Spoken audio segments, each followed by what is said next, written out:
Hello students, welcome back to YouTube channel Virat education academy. आज के इस वीडियो में हम कक्षा 12वीं के सोशोलॉजी यानी समाजशास्त्र के चैप्टर नंबर 5 सामाजिक विषमता एवं बहिष्कार के स्वरूप patterns of social inequality and exclusion, इस चैप्टर के जितने भी इम्पोर्टेंट क्वेश्चन आंसर्स हैं छोटे बड़े जो फ्रीक्वेंटली एग्जाम्स में आते रहते हैं वो आपके साथ डिस्कस करेंगे। तो शुरू करते हैं आज का वीडियो। पहला क्वेश्चन है, पिछड़ा वर्ग किसे कहते हैं? जो लोग मेहनत मजदूरी करके अपना पेट भरते हैं वे पिछड़े वर्ग में आते हैं, यानी ये आर्थिक रूप से व सामाजिक रूप से पिछड़े हुए होते हैं। ये धनाढ्य नहीं होते, गरीब होते हैं। अनुसूचित जनजातियों, जातियों, छोटे किसान, भूमिहीन लोग यानी जिनके पास खेती लायक जमीन नहीं है, वो सभी इस श्रेणी में आते हैं। अगला क्वेश्चन है, जनजाति क्या होती है? जनजाति व्यक्तियों का वह समूह है जो दूर जंगलों या पहाड़ों में आदिम या पुरातन अवस्था में ही रहता है। वो ज़्यादा तरक्की उसकी नहीं होती, वो दूसरे समाज से कटा हुआ रहता है। उनका अपना ही संस्कृति, अपनी ही भाषा, रहन सहन, खाना पीना होता है। वो जिस जगह में रहते हैं वहीं से अपने जीवन यापन के साधन तलाशते हैं। जंगल में रहता है तो जंगल में ही शिकार से या खेती बाड़ी करके या फल फूल वगैरह खा के अपना जीवन यापन करते हैं। उसके बाद नेक्स्ट क्वेश्चन है, झूम कृषि किसे कहते हैं? तो झूम कृषि या खेती जनजाति के लोग ही करते हैं। जब एक स्थान पर उत्पादन कम हो जाता है यानी जमीन से पैदावार कम होने लगती है तो उस स्थान पर वे खेती करना छोड़ देते हैं और कहीं दूसरी जगह जाते हैं, जंगल काट के उसको खेती लायक उस जगह को साफ कर लेते हैं, खेती लायक बना लेते हैं और वहाँ खेती करना शुरू करते हैं।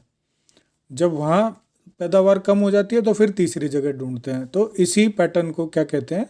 झूम खेती या झूम कृषि या स्थानांतरित कृषि कहते हैं। अगला क्वेश्चन है, वंचित समूह किसको कहते हैं? उदाहरण दीजिए। हर एक समाज में कुछ ऐसे समूह होते हैं, ऐसी कैटेगरी होती है जो आर्थिक, सामाजिक, शैक्षिक तथा राजनीतिक दृष्टि से थोड़े कमज़ोर होते हैं, पिछड़े हुए होते हैं। तो समाज में भी उनको अच्छा नहीं समझा जाता और पैसे से भी गरीब होते हैं। इन्हीं समूहों को वंचित समूह कहा जाता है। उदाहरण के लिए अनुसूचित जातियां, जनजातियां, महिलाएं तथा अन्य पिछड़ा वर्ग, ये भारतवर्ष में वंचित समूह कहलाते हैं।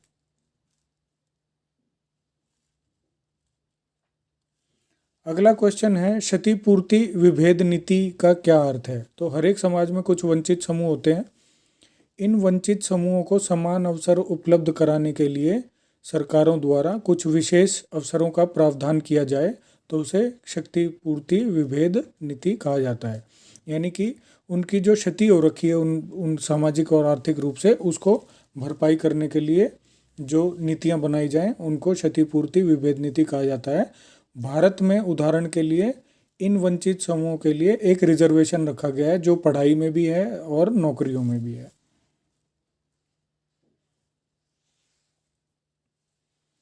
अगला क्वेश्चन है, संविधान में पिछड़े वर्गों के कल्याण के लिए किए गए प्रावधान बताएं।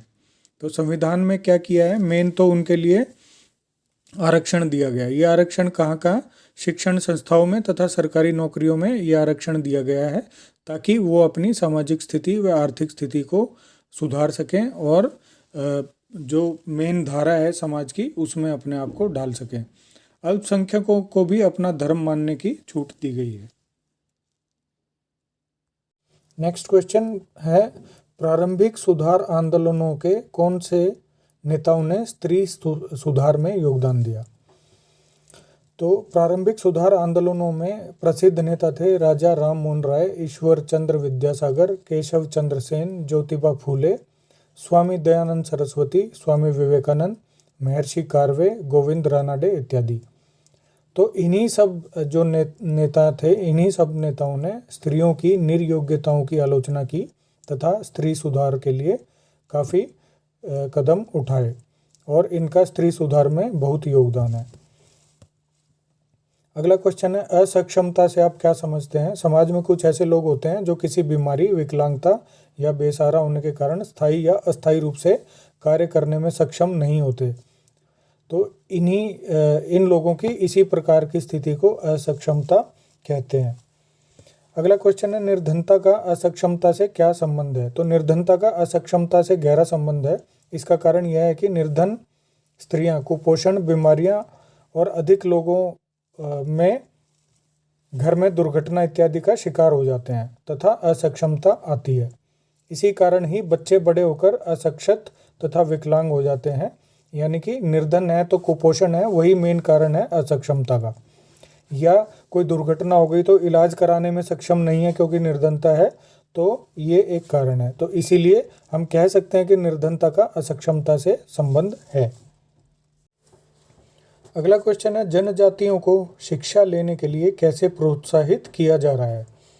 जनजातियों के बच्चों को शिक्षा लेने के लिए प्रोत्साहित किया जा रहा है आज की सरकारों द्वारा। इसके कई तरीके हैं। उनके बच्चों को पढ़ने के लिए छात्रवृत्तियां दी जा रही हैं, यानी वजीफे दिए जा रहे हैं। और उनको छात्रवृत्ति का मतलब है कि वो पढ़ने भी जाएंगे सरकारी स्कूल में और सरकार की तरफ से उनको कुछ थोड़ा बहुत पैसा भी दिया जाएगा।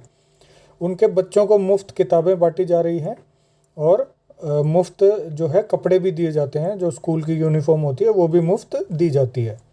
जनजातीय क्षेत्रों में स्कूल खोले जा रहे हैं। जहाँ जहाँ दूर दराज इलाकों में स्कूल नहीं है वहाँ पर सरकारों द्वारा स्कूल खोले जा रहे हैं ताकि वो स्कूल में उनके बच्चे पढ़ सकें। विदेशों में पढ़ने के लिए इनके बच्चों को छात्रवृत्तियाँ दी जा रही हैं, यानी स्कॉलरशिप दी जाती है कि हायर एजुकेशन के लिए ये लोग विदेश जा सकें। इनके क्षेत्रों में क्षेत्रीय कॉलेज खुल रहे हैं जिनमें इनको रोजगार संबंधी शिक्षा दी जाती है ताकि ये पढ़ लिख कर अपने पैरों पर खड़े हो सकें और काबिल बन सकें।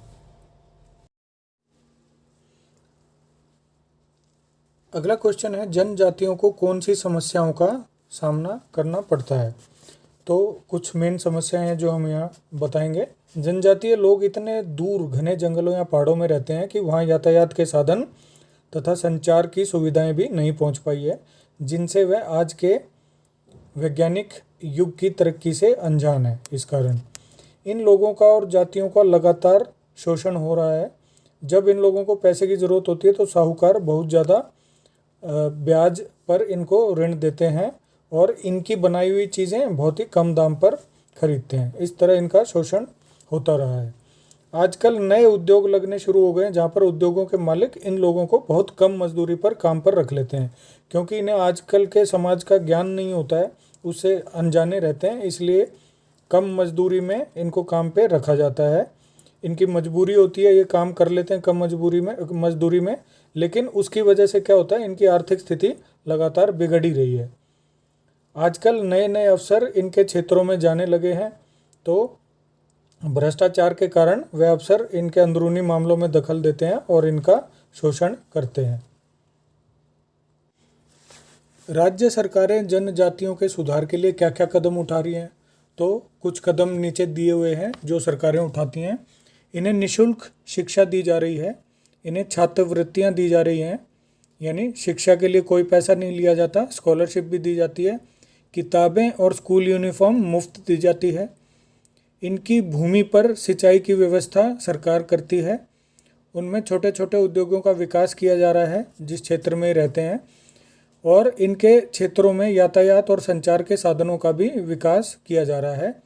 ऋण सरकारी बैंकों द्वारा सस्ते ब्याज दर पर उपलब्ध कराए जाते हैं। इनके लिए बाकी सुविधाएं यानी चिकित्सा, पेयजल, कानूनी सहायता इत्यादि की सुविधाएं भी सरकार मुहैया कराती है। कई गैर सरकारी संस्थाएं जैसे NGOs वगैरह होती हैं, उनको इनकी मदद के लिए प्रोत्साहित भी किया जाता है। तो ये सब सरकारें कदम उठा रही हैं। अगला क्वेश्चन है, अस्पृश्यता अपराध अधिनियम में किस प्रकार की निरयोग्यताएं हटा ली गई हैं? तो ये 4 पॉइंट हैं जो इस निरयोग्यता हटा दी गई हैं। अब कोई व्यक्ति किसी भी व्यक्ति को मंदिर या किसी पूजा स्थल पर जाने से नहीं रोक सकता।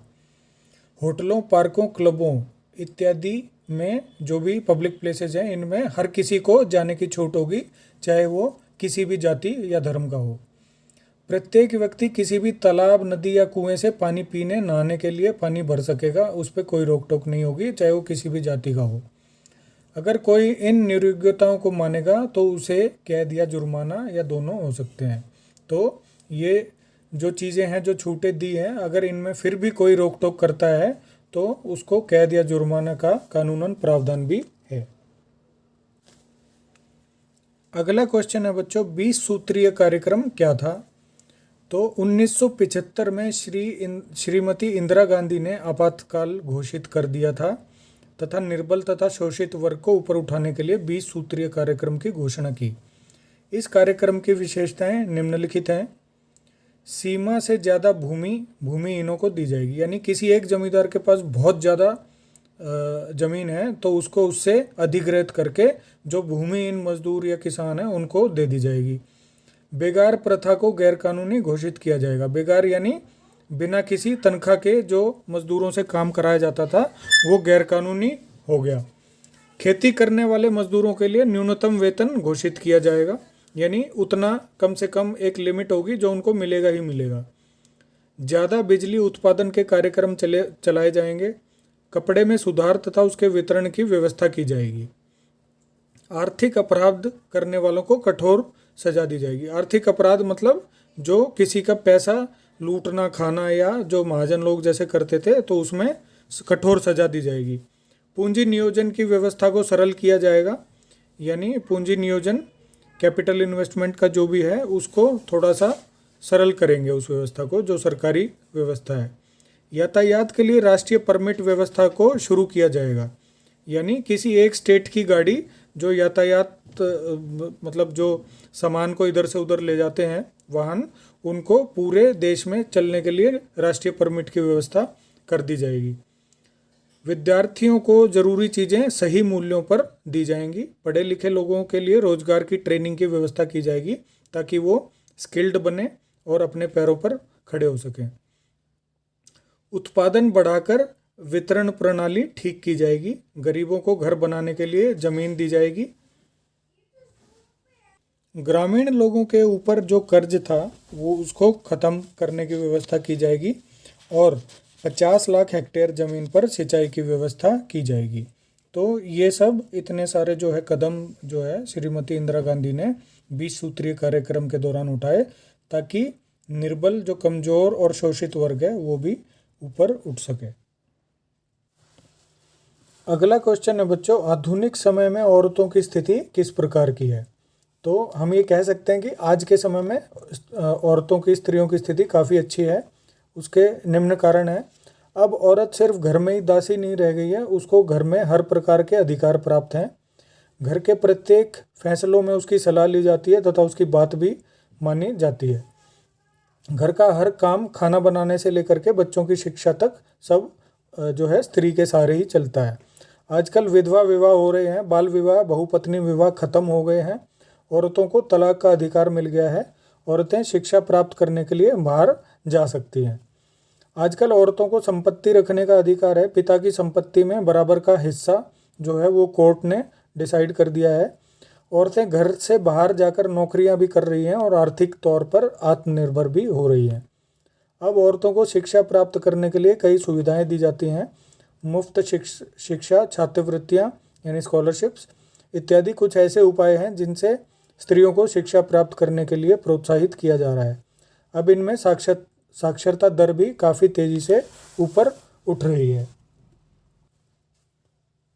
अब स्त्रियां राजनीति में भी आगे आ रही हैं। इंदिरा गांधी, सोनिया गांधी, जयललिता, अंबिका सोनी, सुषमा स्वराज, उमा भारती, वसुंधरा राजे सिंधिया इत्यादि कुछ ऐसे नाम हैं जो राजनीतिक क्षेत्र में काफ़ी आगे हैं और प्रचलित हैं।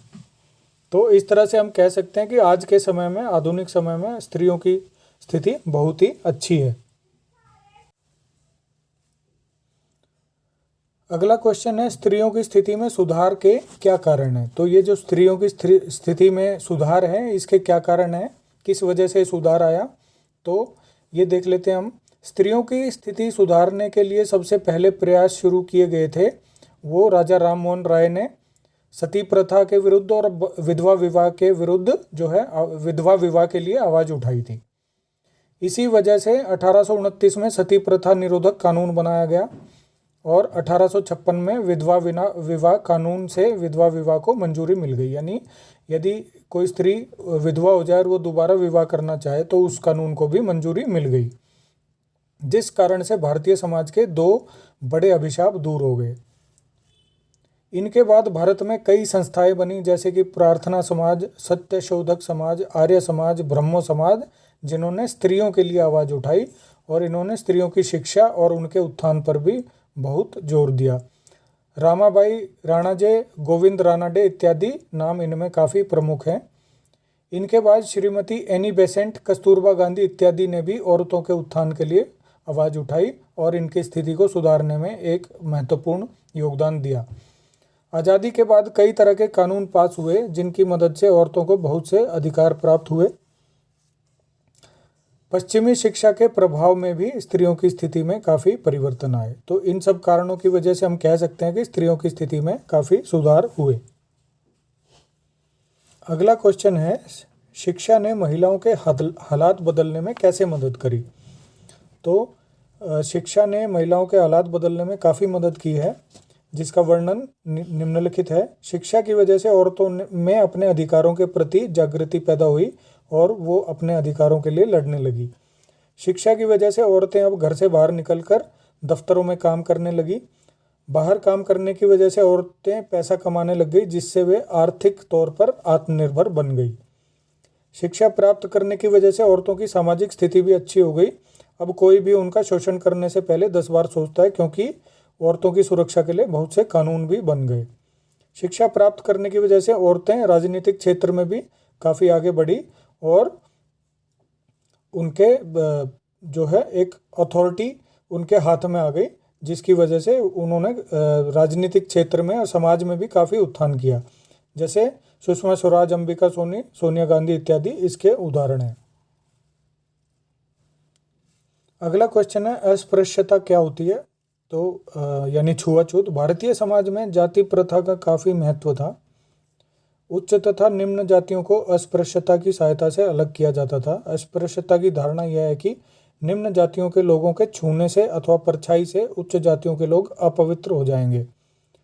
यानी कि यदि उच्च जाति के लोग अछूत जाति के लोगों के नज़दीक भी आए या उनकी छाया भी उन पर पड़ गई तो वे अपवित्र हो जाएंगे और उनको दोबारा पवित्र करने के लिए या तो नहाना पड़ेगा या विशेष धार्मिक कर्मकांड जैसे हवन इत्यादि करना पड़ेगा, तो तभी वो पवित्र हो पाएंगे।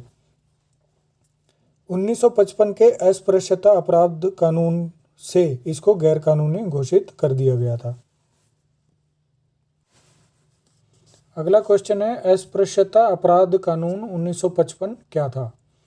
प्राचीन समय से ही भारत में अस्पृश्यता की प्रथा चली आ रही थी, जिसके कारण प्राचीन समय से ही निम्न जातियां दबी हुई थी। चाहे संविधान में इस प्रथा के विरुद्ध प्रावधान रखे गए, परंतु फिर भी यह प्रथा चलती रही। इसलिए भारत सरकार ने सन 1955 में अस्पृश्यता अपराध कानून पास किया, जिसमें कहा गया कि अस्पृश्यता की प्रथा को मानने वाले को 3 महीने की कैद अथवा ₹50 जुर्माना अथवा दोनों हो सकते हैं। प्रत्येक प्रकार का सार्वजनिक स्थल अनुसूचित जातियों के लिए खोल दिया गया है, यानी कि मंदिर, मस्जिद, पार्क, कम्युनिटी हॉल, कोई भी तालाब, कुआं, कोई भी ऐसा पब्लिक प्लेस जहाँ पे जो ऊंची जाति के लोग जा सकते हैं, वहाँ पर निम्न जाति के लोग भी जा सकते हैं। उनके जाने पर कोई रोक टोक नहीं है। अब वे किसी भी स्थान पर जा सकते हैं, किसी भी शैक्षिक संस्था में प्रवेश पा सकते हैं, कहीं भी जहाँ चाहे पढ़ लिख सकते हैं, जो चाहे व्यापार कर सकते हैं, जहाँ चाहे नौकरी कर सकते हैं। उनके साथ किसी भी प्रकार का भेदभाव नहीं किया जाएगा। अगला क्वेश्चन है बच्चों, भारतीय इतिहास में विभिन्न सुधारकों द्वारा महिलाओं के बारे में उठाए गए प्रमुख मुद्दे क्या थे? यानी महिलाओं से रिलेटेड जो स्त्री सुधार के लिए जो मुद्दे थे, वो क्या मुद्दे थे? तो सबसे पहला है, सामाजिक सुधारकों ने सती प्रथा के विरुद्ध आवाज़ उठाई तथा इसे गैर कानूनी घोषित करवाया। इसे 1829 में ब्रिटिश सरकार ने कानून बनाकर खत्म करने का प्रयास किया। बाल विवाह के विरुद्ध समाज सुधारकों ने आवाज़ उठाई तथा ब्रिटिश सरकार से विवाह की न्यूनतम आयु रखने की प्रार्थना की या आग्रह किया। उन्होंने विधवा विवाह के पक्ष में प्रचार किया तथा इस कारण 1856 में ब्रिटिश सरकार ने कानून बनाकर इसे मान्यता दे दी। सुधारकों ने हमेशा जाति प्रथा का विरोध किया। उन्होंने जाति प्रथा में होने वाले एक जाति के विरुद्ध प्रतिबंधों का भी विरोध किया। हमेशा स्त्रियों की अनपढ़ता का विरोध किया। तथा स्त्री शिक्षा के पक्ष में प्रचार किया। उन्होंने लड़कियों के लिए कई स्कूल भी स्थापित किए। उन्होंने पर्दा प्रथा का भी विरोध किया तथा इसे बंद करने की वकालत की। तो ये कुछ मुद्दे थे जो भारतीय इतिहास में समाज सुधारकों द्वारा उठाए गए। तो बच्चों, ये चैप्टर नंबर 5 के सारे मेन इंपॉर्टेंट क्वेश्चन आंसर जो ऑफ एंड ऑन एग्जाम में आते रहते हैं वो हमने आपसे डिस्कस कर लिए हैं। इसके अलावा कुछ ऐसे टाइप क्वेश्चंस और बचे हैं, वो हम अगले वीडियो में आपके साथ शेयर करेंगे। उम्मीद है ये वीडियो आपको पसंद आई होगी। सब्सक्राइब, लाइक एंड शेयर जरूर करें। बेल आइकन भी ज़रूर दबाएं जो नए सब्सक्राइबर हैं, ताकि आपको अगले वीडियो की नोटिफिकेशन मिल जाए। धन्यवाद।